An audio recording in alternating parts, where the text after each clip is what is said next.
Hello, everyone. Welcome to NCSL's webinar, Keys to an Effective Message, Story Principles, Focused Messaging, and Communication Styles. My name is Holly South, and I'm with the Legislative Staff Services Program here at NCSL. Today's program is part of NCSL's Get Ready for Session Week. We've planned a series of tips and resources for legislative staff to help you feel prepared for the 2020 session. If you work in a state that won't hold a regular session next year, or if your 2019 session is still going strong, know that NCSL is here to help you, too, with your interim responsibilities or as you approach the finish line. Visit the NCSL blog for more and join the conversation on social media. This webinar is designed for information exchange and engagement. Over the next 60 minutes, we encourage participation through our chat box. Feel free to type questions and answer any prompts in the chat box, which is in the lower left hand of your screen. To begin building some comfort with the chat function and to also learn who is on the line today, I invite you to type in the state you're calling from now. I also want to mention the tab at the top of the screen labeled Resources. The handout from our speakers is available here, and you can access the tabs at any time during the presentation. Also note this webinar is being recorded and will be available on NCSL's website within the week. And now I'm delighted to introduce today's presenters, Randy Ford and Marianna Swallow. Randy Ford helps his clients share the impact they have on the world by bringing traditional storytelling principles into their communications. Randy founded First Story Strategies after having worked as a journalist, a strategic communication professional, and a congressional aide. Marianna Swallow is a professional workshop leader, facilitator, and presentation skills coach who loves helping her clients become more comfortable in any speaking situation. She's the author of the book, 21 Ways to Engage Your Audience, and is a graduate of the Second City Conservatory. Welcome to Marianna and Randy. Thank you, Holly. I want to Hello. say hi to everyone. Oh, sorry, go ahead, Randy, say hi. Oh, hi. First of all, we want to say hi to everybody and thank you so much to NCSL for having us to run this webinar. Thank you to Katie Ziegler for inviting us, and Holly, thank you for that wonderful introduction. I want to tell you a little bit about myself and Randy before we jump in here. There's me and Randy working. You should see it on the slide in your screen. In case you're confused, Randy is the one on the left and I am the one on the right. Something about myself and Randy that we have in common and what drew us together, we are both active storytellers on Chicago's storytelling and live lit circuit, and we actually met at a storytelling show when the only empty seat available on the night I arrived was next to Randy, and we struck up a conversation and soon after began working together. And within the next month, we also founded a business goals group together. So that's some of the ways we work together and a little bit about us so you know who's speaking to you here today. What I'd like to do next is give you an overview. We have an agenda or an outline for our work together today. And as Holly said, we are sharing with you today 3 keys to an effective message. And here's what we're going to cover today. We're going to take some time to understand communication styles. With this section, you'll be able to understand your own natural communication tendencies. And you'll also be able to identify communication tendencies in those around you, people you work with, and that will help structure your message more effectively. Then we're going to talk about planning your message and using some tools and principles to focus it. Building on that, I'm going to turn it over to Randy, who will talk to you about story principles, and he can tell you more about that. And he'll share with you today how you can use the story principles to give your message more impact. After these 3 sections, we'll ask you to do some action planning and make a plan for how you'll use these skills after today and into 2020. And then we have some time set aside for question and answers. So as we work today, I may ask you to do like a little hands up or give us some feedback in the audience chat. If you do have a question, feel free to either write it down and bring it up during Q&A time, or you can type it into the audience chat and either Holly or Katie will bring it back to us during Q&A time. And Holly, Katie, if at any point you do want to interject while we are going through the webinar, please feel free. Now, there is a handout available that is on the Resources tab. If you haven't downloaded this yet, feel free to click over to the Resources tab and download the worksheet for today's webinar. You're also welcome to make some notes in a notebook or wherever you prefer to make notes as we work today. And what I'd like to do to start with today's worksheet, if you would, either take a look at the worksheet or you can just grab a piece of paper or a notebook. And I'd like you to give yourself a goal for today's webinar. What is it you want to learn today? We went over the agenda, what we're going to cover, so maybe you want to learn about messaging, maybe about communication styles, or maybe how you can use storytelling principles. If you're not sure what you want to get out of the webinar, but you just want to learn as much as you can, that's a good goal too. Whenever you start any learning experience, it's a good idea to give yourself a goal, even if the facilitator doesn't ask you to, because as adult learners, it's really important that we have something to aim for, give ourselves a goal so we know where we're going during this experience. So take about a minute and write down a goal for yourself for today's webinar. I'll give you a little time before I move on.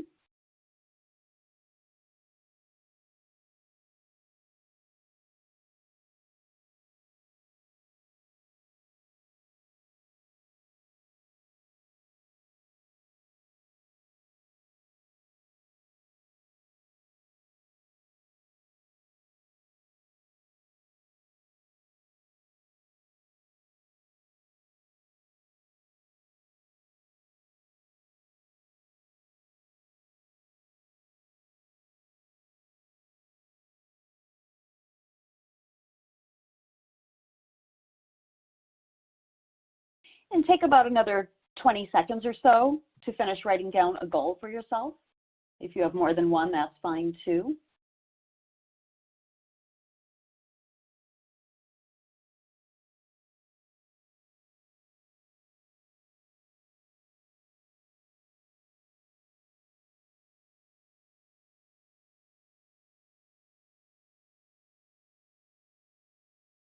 And finish up whatever sentence or thought you're writing down.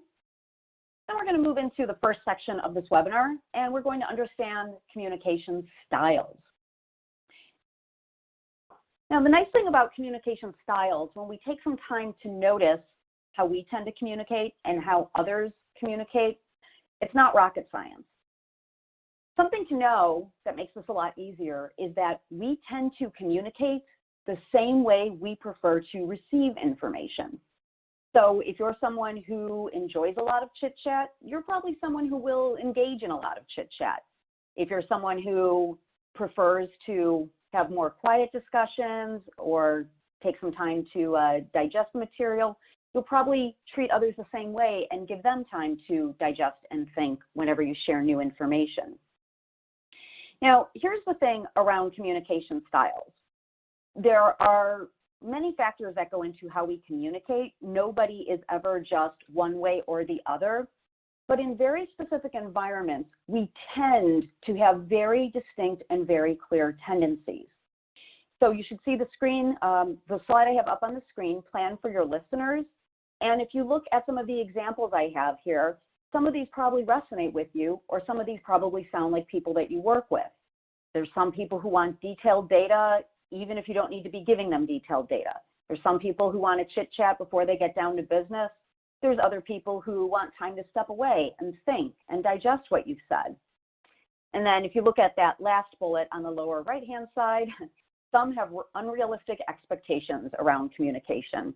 Feel free in the audience chat box to raise your hand or say, yep, if you can identify with that one, if you know anyone who has unrealistic expectations. I don't want you to name names. I realize some of you are listening with coworkers, so feel free to just send me a yep if you know people who have unrealistic expectations. Might not even be people at work. Okay, but we're all different, right? To illustrate, I see some people are self-disclosing in the chat box. Awesome. Thank you, Martha. I love that.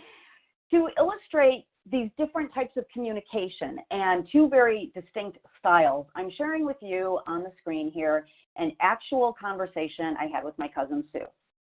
Now, this took place, I don't know, about 10 years ago or so. My cousin Sue was single, she was dating, and it wasn't going very well for her. And then she called me one day and was very excited. and said, guess what? I've got a date Saturday night. And I was excited for her. And I said, that's great. Where did you meet this guy? And coming up on your screen, you should see the next slide, which is, I am not kidding, word for word, the answer my cousin Sue gave me. She went into a long story about how on Saturday she was running errands, she was heading down Route 59, she was passing Caribou, she thought she might like a soy latte, and then she pulled into the lot, then she changed her mind. If you know anyone who talks like this, feel free to send me another yep in the audience chat. Well, as you can imagine, this was driving me a little bit nuts because all I wanted to know was where did she meet the guy, and instead she gives me this long novel of what she did on Saturday. So finally, you should see this come up on your screen in a moment. I cut her off in the middle of her story about running her errands and said, just tell me where you met him. And the answer was in line at Caribou. Okay, so you can see there, a lot of people identifying with my cousin Sue's story. Thank you so much. Yeah, Sue processes information by thinking about details and relaying details. I like to get to the point and I just want an answer to my question. A lot of you, I can tell by the audience chat, identify with this. Either you're the person who talks like Sue or you're the person who wants to get to the point. Now, I'm not trying to paint this with a broad brush because we all have a mix of different styles within us. But again, we tend towards one way or the other when we are in a work environment. Something else that is interesting about communication styles, the way we tend to be at work is often very different than how we are at home or with our friends. So what I'd like to do is give you an overview of these different communication styles. If you've ever done a self-assessment of communication styles, there are so many systems out there. There's the colors, there's DAISY, there's DIAL. The system I teach is DISC, Dimensions of Communication. I'll go over what these mean. But the reason I mentioned that there are different assessments out there is that you may have heard of these before. Even though the systems are different, they all get essentially at the same thing. Now, these are the 4 styles we're going to look at today. And again, no one is just any one thing. We actually have a mix of all 4 of these within us. It's just we tend to skew one way or the other. Oh, and I see a comment from Nellie. Gender and cultural differences in communication styles? Absolutely.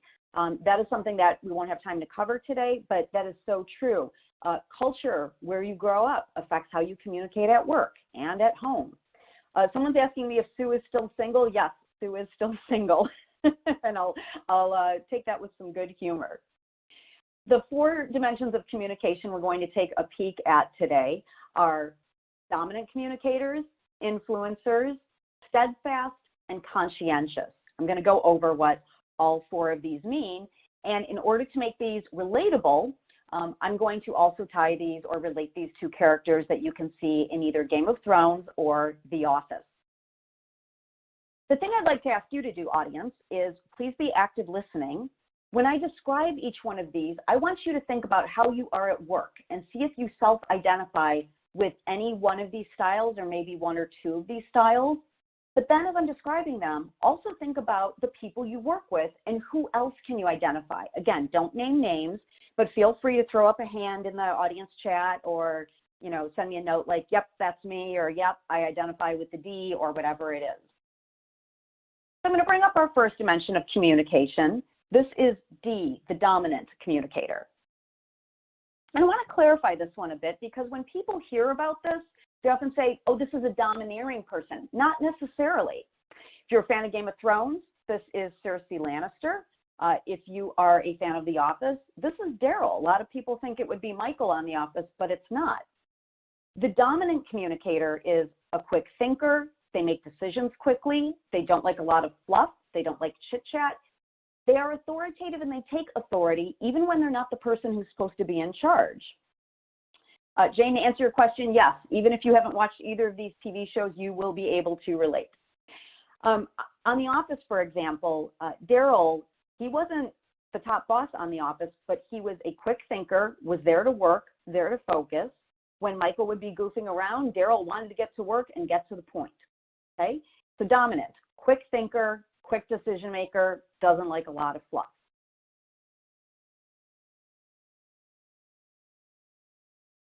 The next style we're going to take a look at is the I, influencer. These are the people who do enjoy the chit chat. These are the people who enjoy engaging. They like to engage and be engaged. But feelings are important to the influencer, so they like to make sure that everyone is either involved or included, or that everyone's on board before they make a decision. If you are a Game of Thrones fan, this is Carry-On. If you are an Office fan, this is Michael or Kelly Kapoor. The D's and the I's, lots of times, they can sometimes butt heads because the D wants to work and get to the point. The I wants to talk and get to know you and see what's going on. Next up is our S, steadfast communicator.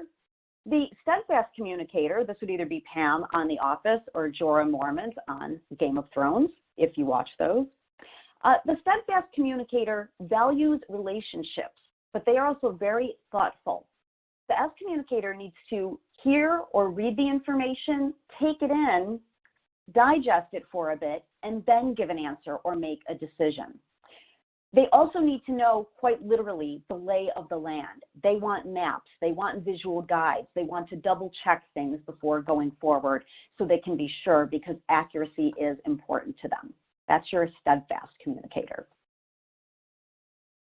Okay, and then finally, the C communicator. These are your conscientious folks. I always have trouble with that word. If you're a Game of Thrones fan, this is Daenerys. If you watch The Office, this is Dwight, or I would even say Angela or Oscar Martinez. The C communicators are data junkies. I often call them the math and science majors because they love data, they love input. Facts and figures are important. If you're presenting some information to a C communicator, back it up with data, and you better know where you got it from. They have high standards, and it is so important to be accurate when giving them information. So as I talked through those, were you able to self-identify with any of those, or did maybe this make you think of anyone that you communicate with? If so, throw me a yes in the audience chat box. And as I described some of them, you might have thought about people you work with who are so much in one category versus the other. Got a couple of yeses. Thank you so much. So what I want to share with you quickly are some best practices when communicating with people who are either a high D, high I, high S, or high C, meaning they're off the scale on these characteristics.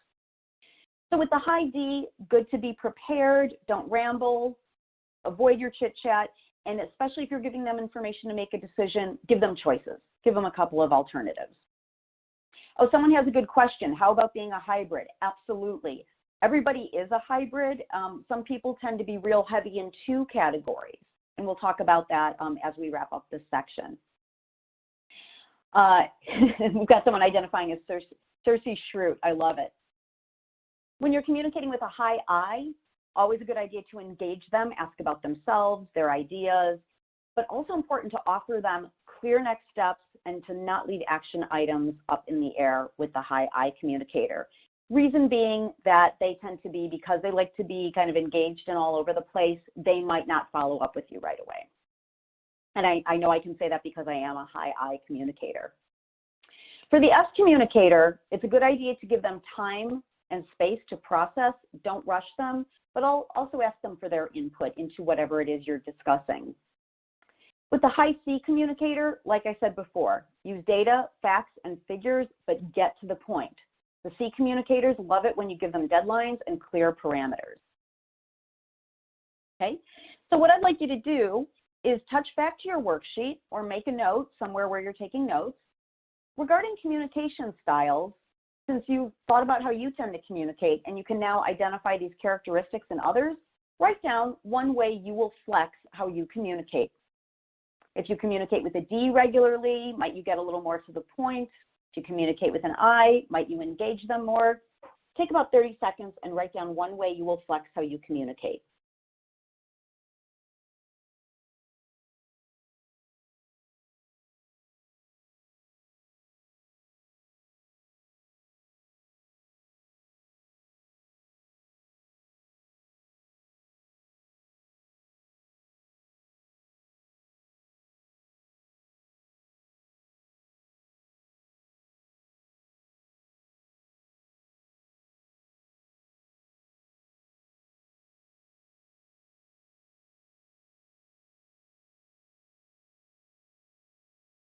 All right, feel free to finish up your thoughts. Keep writing if you like. Next, we're going to touch on messaging. Okay, we understand our communication tendencies. Now let's talk about planning and focusing your message. In 2017, I did a webinar for NCSL where we talked very much about messaging, and one of the poll questions I asked the audience was, how much time do you plan spending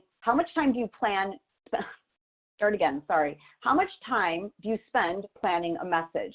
And one of the options that got a lot of responses was, what do you mean plan? So I know it sounds like I'm asking you to do more when you're already in an environment that is go, go, go and do, do, do. However, by taking even just 10 to 30 seconds to plan what you are going to say or email, I promise you this will save so much time down the road. So first step in messaging is to identify your role.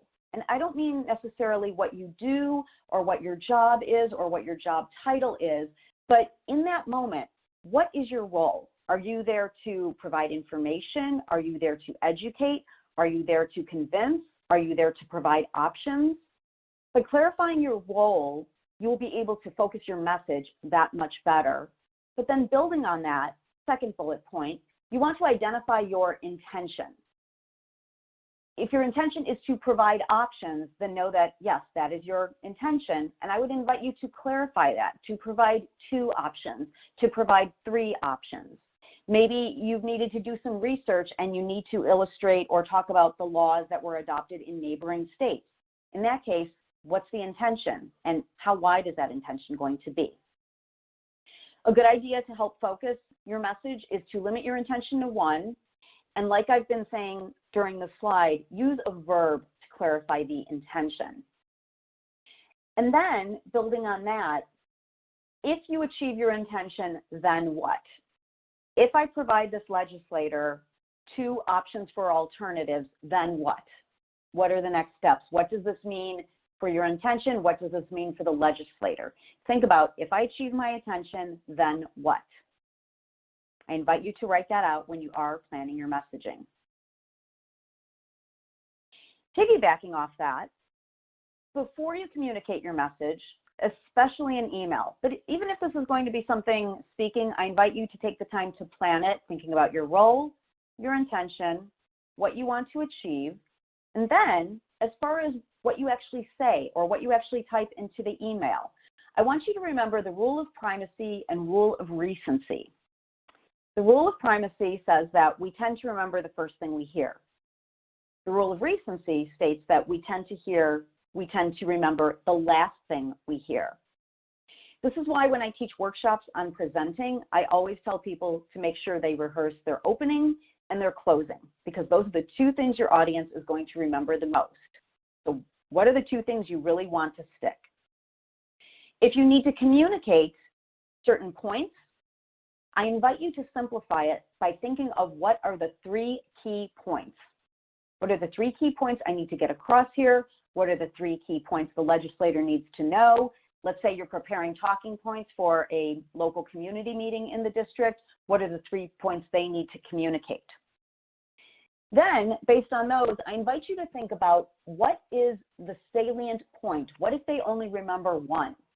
If there is only 1 takeaway, that should be in either that first slot or that last slot. Rule of primacy, rule of recency. And the last thing I want to say about messaging is be mindful of the words you use. I'm a big fan of simple language. I'm also a big fan, especially in email, of short sentences. The way the world has gone, it's gotten so that we can't digest these long run-on sentences or we might lose the thought. So I invite you to, before you email something, type it up, stop, don't hit send, back away for a second, maybe get a sip of water or refill your coffee. Come back, read the email out loud to yourself, see what you can change or shorten. There might even be sentences in there you can delete. But also, be mindful that you're using simple language. Instead of saying something is ostentatious, for instance, you might say showy, okay? So let's build on this, and I'm going to ask you to think about how you might change or focus your messaging. Here are some examples that you might want to use, or think about one of your own, maybe from your actual work. Two examples we can also use if you can't think of a real-life example. Your legislator introduced the bill and has been invited to a community meeting in their district to talk about it. You need to prepare their talking points. How would you approach this? Or you are collaborating with colleagues from other legislative divisions on a long-term project, but you're having trouble getting everyone on the same page. How might you message something around that? What I'd like you to do is go to your worksheet, and under number 3, messaging, I want you to either write down how you would approach one of these situations, or maybe something that's come up in the real world, and find a way to simplify it. Take about a minute or two to write that down, and I'll touch back to you in just a moment.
If you're still writing, feel free to keep making some notes or finish your thought. A couple of tips I want to leave you with before I turn this over to Randy for the story portion.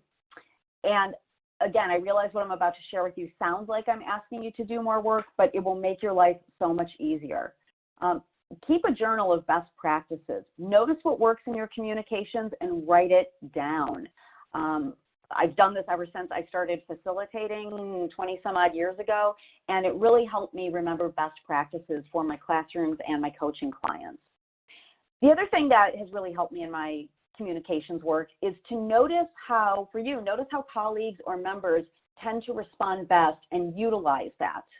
So for instance, I had a business partner who I worked with for 13 years. Whenever I needed something important, if I emailed her, I would wait days for a response. But then I started noticing that if I called her on her desk phone, she always answered and I got what I needed right away.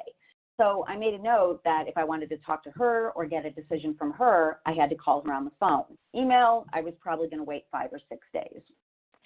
And something else that I think we don't do enough, and probably because we're not taught or encouraged to, is when you're working with a group or a team, share your communication preferences with them.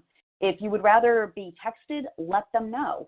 If you prefer to be contacted through email and that's how you respond best, let them know. If you're working with a group or on a project, I always encourage groups to start off with a project plan, but also have a roundtable and talk about how are we going to communicate? What if we don't respond to each other? How do we handle that? So share what works best for you with others. If anyone wants to share some of their preferred ways to communicate in the audience chat, feel free. And I think Randy even has a great example of someone who once shared their communication preferences. So with that, I'm going to turn it over to Randy Ford, who will tell you more about communication and utilizing story principles. Randy? Yeah, thank you, Marianna. Thank you. The sharing the communication style, the example that always comes to mind for me is when I worked in D.C. on the Hill. There was a certain now former congressman who was notoriously grouchy, and I'm not going to say who it is because you all know how these things go. It's probably an urban legend as much as anything, but the story goes that one time he came into his office and a staff assistant at the front desk said, "Good morning, Congressman," and he said, "Don't do that. Don't talk to me. Don't tell me good morning. That does not add any value to what I'm thinking. I am thinking now. I have to stop what I'm thinking about to talk to you, and I don't want to do that."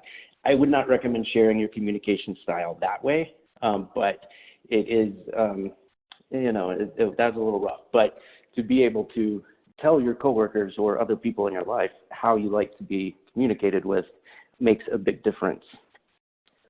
One of the things I love talking about story principles and storytelling. One of the reasons is because right now storytelling is a big buzzword, and people will mention storytelling all the time, and all our communications should be based around storytelling.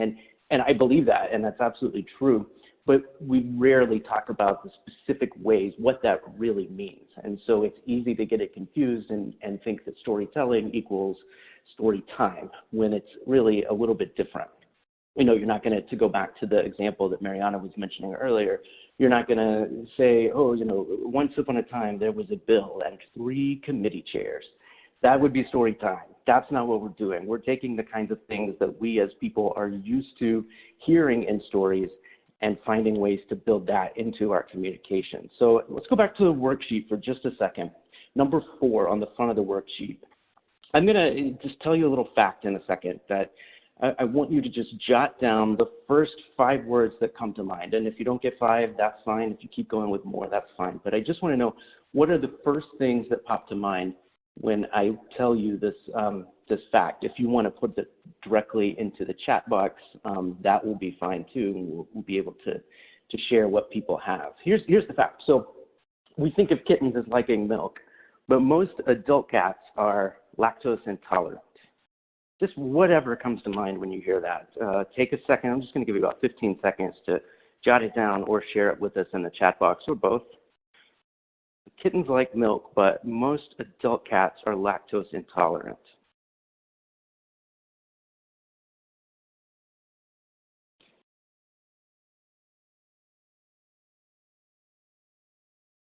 And I'll tell you why this matters. I would love to see if anybody wants to share what words they came up with. But here's the deal. So when we are presented with new information, we see it and read it. But before we even process it in our minds, it is passed through another part of our brain that turns it into stories by filling in the details that were left out. So anything that is not specifically mentioned, we start to fill in without even thinking about it, based on our own life experiences and the own things. We may have all thought of a specific cat, which means that of the 94 people here, we had 94 different cats.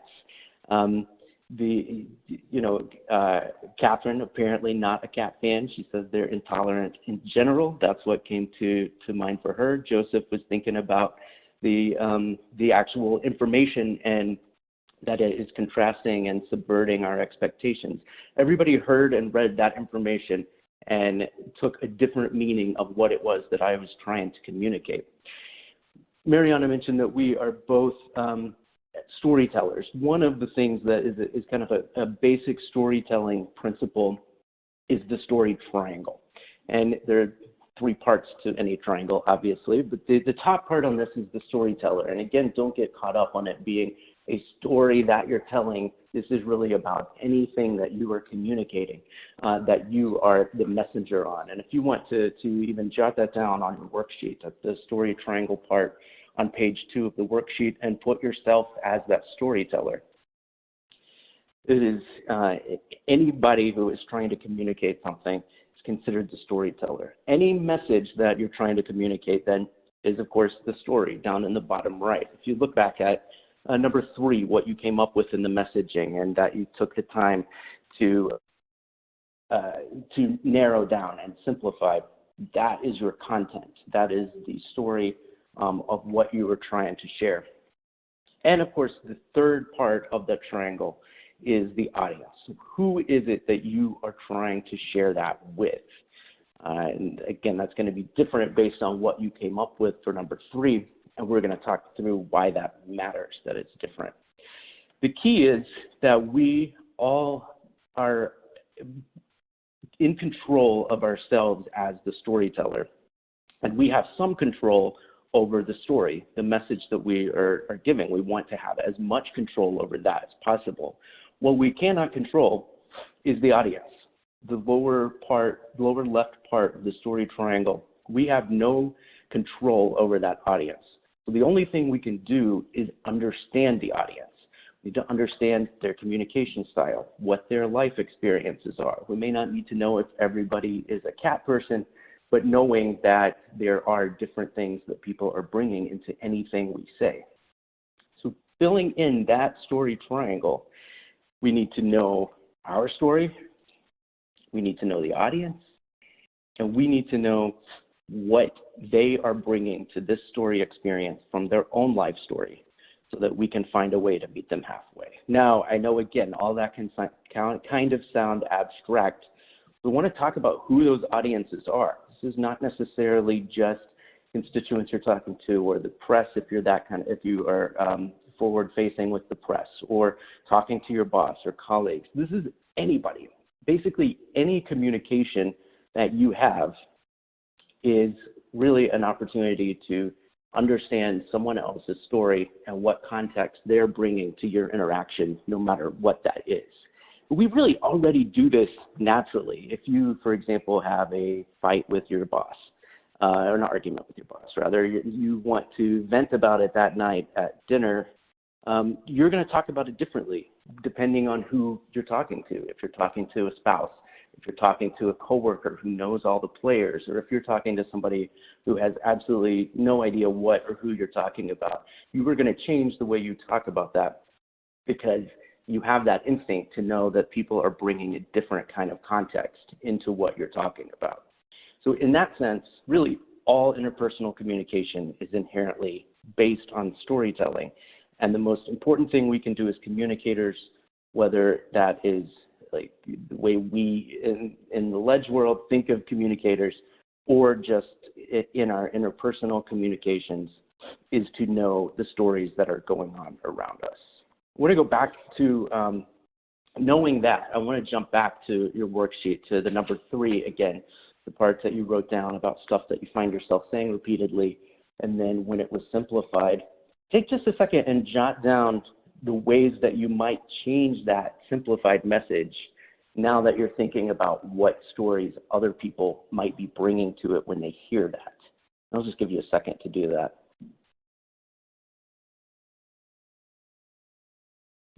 If anybody wants to share how they ended up changing the message, we would love to see that in the audience chat. But just take another second to think about if you are meeting your audience halfway on that message that you had planned in number 3, how that would change.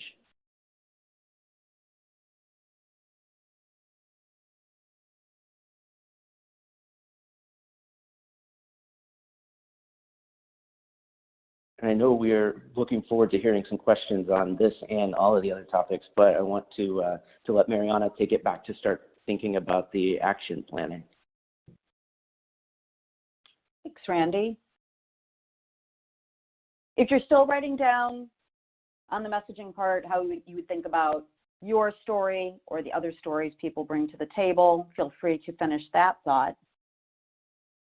After you've had a chance to revisit your messaging, what I want you to do is on the second page or backside of the worksheet, we have an action plan space for you. And what I'd like you to think about, I realize we've given you a lot of information in a short amount of time, but write down 3 things under number 5, 3 things that you can take away from the information Randy and I have shared with you. What will you use to improve your messaging or your storytelling, or using storytelling as it applies to your messaging in your roles at work? Take a couple minutes to write that down, and then I would love to hear from some of you either one of your action plan items or one of the ways you used a story principle to think about how you'll change your messaging. Take about a minute. When you're ready to share, type it into the audience chat box, please.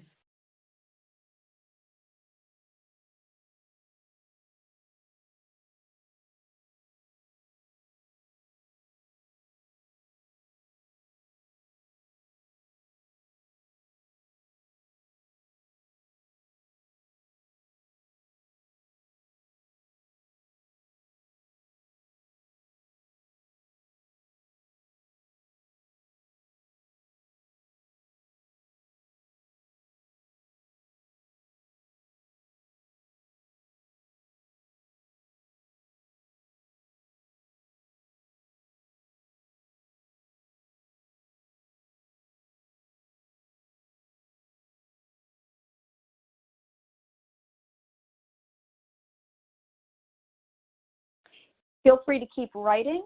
We have some answers I'd like to share. These are really great. Jean shares with us she will empathize with her audience, think about what resonates with them. Great, I love it. Catherine shares, create a detailed description of my story's audience, their backstory, what they want, need, and any special circumstances that affect how they may hear the story. I love that, special circumstances that affect how they hear it. Because you're absolutely right, Catherine, when we bring our stuff to the table, it does affect how we're going to hear it. Randy, you want to take the next couple? Sure. Yeah, so Marcus is going to start using the rules of primacy and recency more to plan, practice, and be more conscious of the first and last point of each message, which I think is great.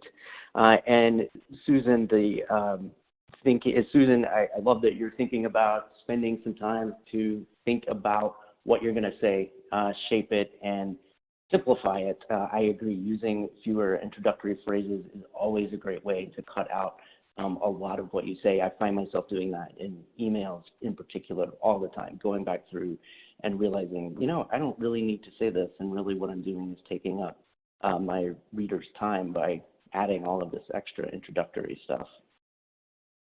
Mm-hmm. These are great examples, and I love that Virginia says take time to hear stories in the hallway.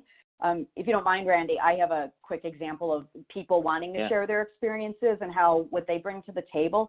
I was checking out of the grocery store last Saturday, and we had, for those of you who may not know, Randy and I are in Chicago. We had this horrible snow last week, and apropos of nothing, the cashier just started telling me how she lives in a high-rise and she loves it because she doesn't have to shovel snow anymore. So it just, you know, we weren't talking about, oh, where do you live? But she wanted to share what was important to her that day, and that was kind of interesting.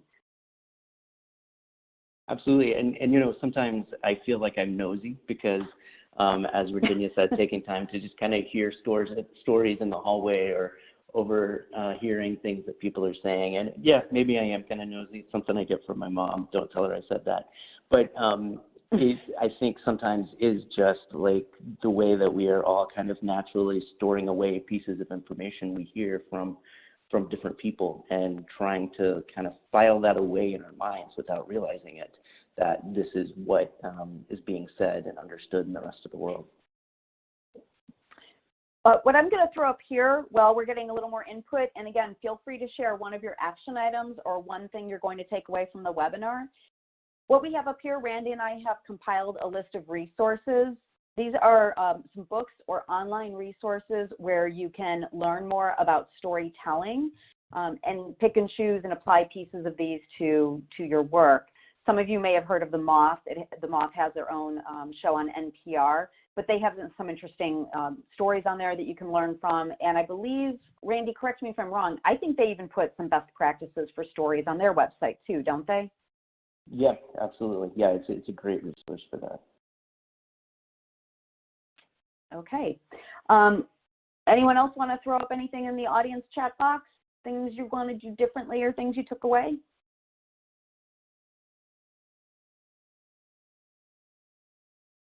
All right. With that, Randy and I will both be on the line, and we're ready for some Q&A. So please throw us your questions. Holly, would you like to moderate?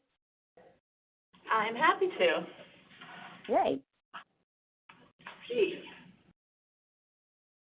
I'm just pulling these up now. 1 second. Sure. Okay, the first one I'm seeing here is what to know about which of the communication styles, the DISC, do and do not collaborate well. Ooh, that is a great question. And I know that there's charts that actually show this. Here's the short answer. They can all collaborate well. The key is taking the time to understand each other's tendencies. And remember when I said share your communication preferences with others? It's important that if you know, for instance, like someone like me, I need the face-to-face communication, I would let my project team know that.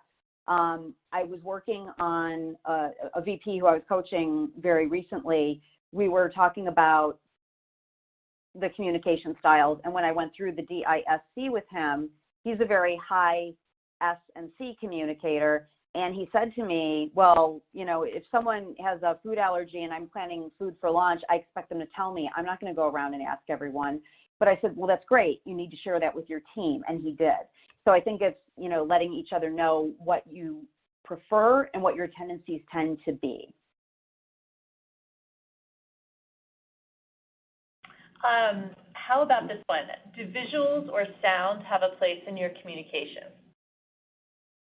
I can talk about this. I think absolutely, but it is, again, trying to understand what your audience is looking for. One of the things that I get to work with clients on now is helping prepare materials to bring to people in your position. So it's, you know, looking at groups that are doing certain advocacy campaigns. And what I like to do is look at it and say, look, you know, these staffers do not have time to read your 40-page white paper.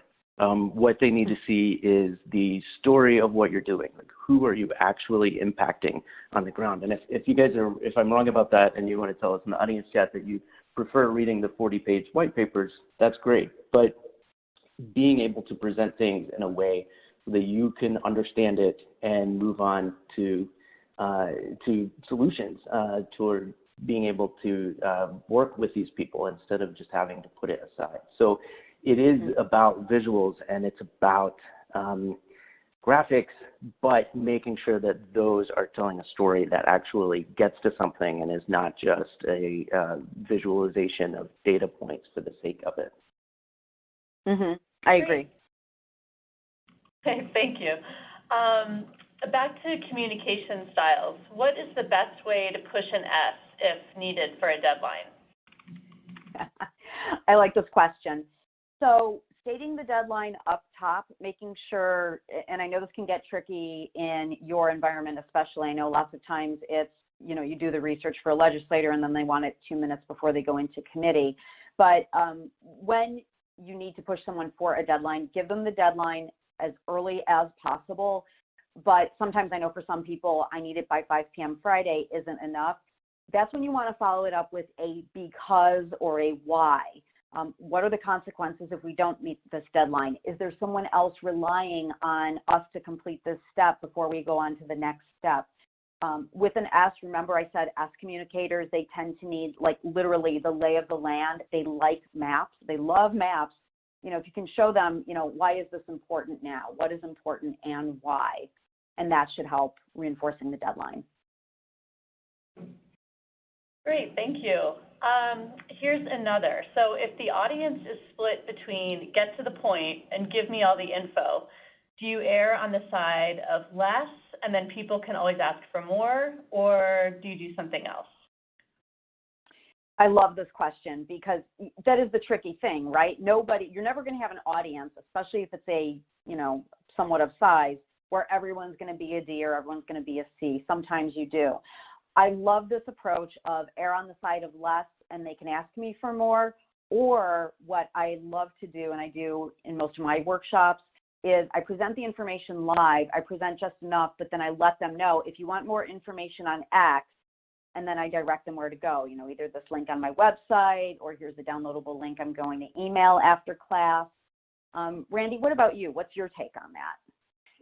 I agree with you completely, and this is why I love when we get to do things like this and that there's plenty of time for the Q&A, because that's that's really the only way that you can find out, since none of us has met, what information people are looking for and how they're going to take it in. So having this time, for example, so that people can ask questions, or if there are people who've already decided that they've gotten the point of this and want to tune out, then they have that option too. But that's why I love being able to hear from people as opposed to just speaking to people.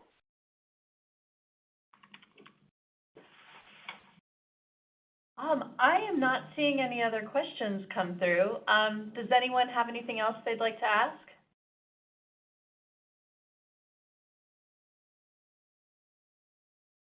Well, actually, we have one on this end. We were wondering how do you practice storytelling, like refine your skill in that area? Randy, why don't you start? Sure. What's interesting, I think, about this is the way that Marianna and I think, approach storytelling performance-wise differently, because I think, and we've never discussed this, but I think it kind of reflects our different communication styles.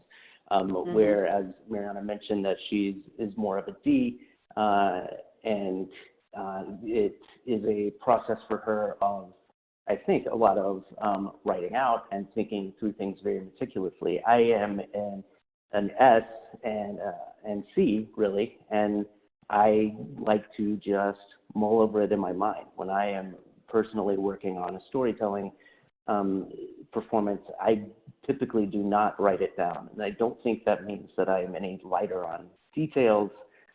It just is a different approach to that. But I think it, taking it out of the performance space, which I know not everybody can relate to, I think it's absolutely the same with any kind of story that you're trying to tell, whether it's a story, again, like a once upon a time story, or just any message you're trying to get across.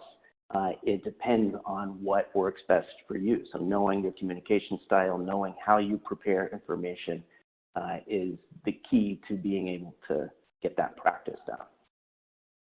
Yeah, and to build on that, something that I want everyone to remember, we are always telling stories. I think that's something a lot of us forget or simply aren't aware of. Think about when you come home at the end of the day, whether you're partnered or not, live with anyone or not, or you go out with your friends for drinks or dinner. What do? We tell them, here's what happened at work. Here's what happened when I went to see this movie. So notice when you're storytelling in everyday occurrences, whether it's at work or whether it's, with your family or friends, especially in the work, all of you do at NCSL, you have to talk about, legislators, members, constituents, districts.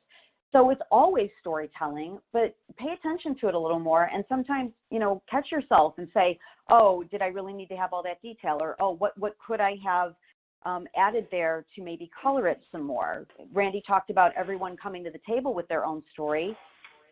Maybe as you're telling the story, think about the story of the people you're telling stories about, if that makes sense. I'll self-disclose. I gave you that story about my cousin Sue, and poor woman, I've been using her as an example for 10 years. But on Friday, I gave a talk to a co-working group, and someone asked me afterwards, they said, how did you get into this kind of training? Well, I'm not kidding. I started with, when I was 25, I wanted to be an actress, and I went into this whole story about moving to California and getting into the training business, and I saw the woman roll her eyes, and I kind of went, oh, okay, I shouldn't have given her that much detail. So know that you're storytelling all the time, but then notice what works and what doesn't, like I said about the other stuff. Great. Thank you. We actually had a few more questions come in. Sure. So when you're primarily communicating through a format like white papers, do you recommend different levels of information, a single page report, a full report? What do you think? I personally am absolutely. I am all about shorter. I love sitting down with something and saying, okay, here are ways we can cut a lot of this out. There used to be a question on standardized tests sometimes where it would be like 6 sentences and you were supposed to pick the 2 that didn't necessarily belong in the paragraph. I don't know if that's still an activity anymore, but that is exactly the kind of thing that I love to do. So I love sitting down with the full white paper and saying, okay, what do we really need to get this down to? Knowing that this white paper is available as a resource, what can we really get to the point with by using shorter reports and making it as people-focused as possible? We all do the stuff we do because it is helping somebody at the end of the day. I have a guy I know who said, accounting doesn't really get me out of bed in the morning, but knowing that I am providing accounting services for people who are starting their own small businesses does actually get me excited. And so at the end of a long session, which I know most of you are just gearing up to start, it's easy to forget that this is all because we are here to help somebody. So any report, any kind of information that you're publishing, keeping that at the heart of it. Why are we doing this? For whom? And how are we getting them results is the way. So if that takes the shape of a 40-page white paper, so be it. If it takes the shape of a one-pager, so be it. Yeah, and I just want to build on that. Think about the principles we mentioned in this webinar. You know, what's the story? What are my 3 key points? And what's the 1 key takeaway? You can always use that to focus, to pull out, okay, from these 40 pages, what are the salient points we want to communicate? And that could either go into a 3-pager or a 1-pager. Thank you. I think we have time for one more question. So we got one about language. So the question is, language is so powerful and nuanced. Are there tips or advice for staying as neutral toned as possible? Randy, what are your thoughts? Yeah, I mean, this is absolutely something that you all deal with on a daily basis, more than us, just because just the political nature of everything you do. It is really scary right now because there are so many words out there that trigger certain things for people, and I don't mean like trigger words in the way that we think of that, but just that's why it is so key to be able to listen to all the people around you, whether it's just people that you're passing on the sidewalk or anywhere, to start to pick up the language that is kind of developing and evolving around you, to understand the context that people are bringing to any individual words. I mean, and it is tough right now because the language evolves, on Twitter by the second, and it's hard to maintain that neutral nuance all the time. It is probably the biggest challenge that I think you all have in being able to communicate those stories. That's great. Thank you so much. We are about out of time. Do you all have any final thoughts for the audience? I would just reiterate the tips that I said. Pay attention to when you're storytelling, pay attention to which communication, whatever you want to call it, methods you use that work best, but also share with others how you prefer to be communicated to. Randy, how about you? Yeah, I would say just take what we've said as permission to be nosy and just to start listening to everything that's going on around you and not to feel bad about it. Yep, agreed. I want to say thank you to everyone. Thank you for your time today. We know it's valuable. Thanks for sharing it with us. Absolutely. Yeah, I'd like to reiterate that also. Thanks for taking time out of your busy day. Again, the webinar will be archived on the NCSL website within the next several days, and then you can watch it again, share it with your colleagues. Thank you so much for the great questions and discussion, and have a great rest of your day. Thanks, everybody.